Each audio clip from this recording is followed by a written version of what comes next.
I want you to imagine that you're an obstetrician gynecologist like me. And I want you to imagine that you are a pro-choice obstetrician gynecologist like I used to be. Your patient today is 17 years old. She's 20 weeks pregnant. Now, if you could see her baby, which is very easy to do on an ultrasound, her baby would be as big as the length of your hand, from head to rump, from your middle finger to your wrist. That big. She's been feeling her baby kick for the last 2 weeks, but now she's asleep on an operating room table, and you're there to help her with her problem. You walk into an operating room scrubbed and gowned, and to the right of the table, of the operating table, there's a smaller table where your instruments are located. And the first thing you're going to reach for is a suction catheter.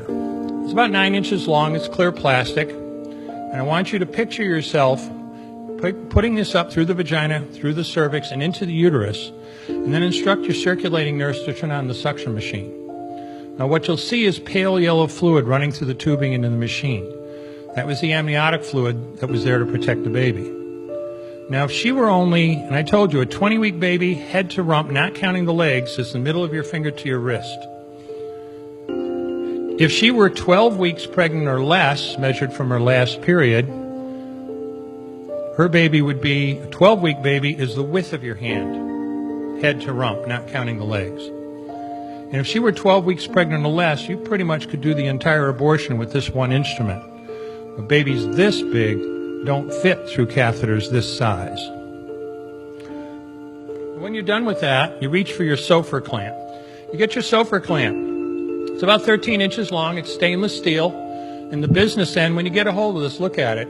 It's about 2.5 inches long and 1/2 inch wide. And when you get this in your hands and look at it, you're going to feel it's a heavy clamp. And there are rows of sharp teeth. This is a grasping instrument. When it gets a hold of something, it does not let go. A D&E abortion, a second trimester D&E abortion, is a blind procedure. You can't see anything. It's all done by feel.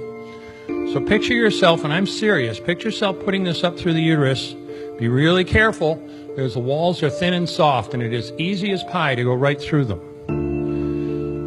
Then grasp with the instrument. Grab hold of anything you can. You can't see what you're doing, just grab something. And feel yourself pulling, and I mean hard. And out pops the leg that big, which you put down on the table. Reach in again. Grab blindly. Pull hard.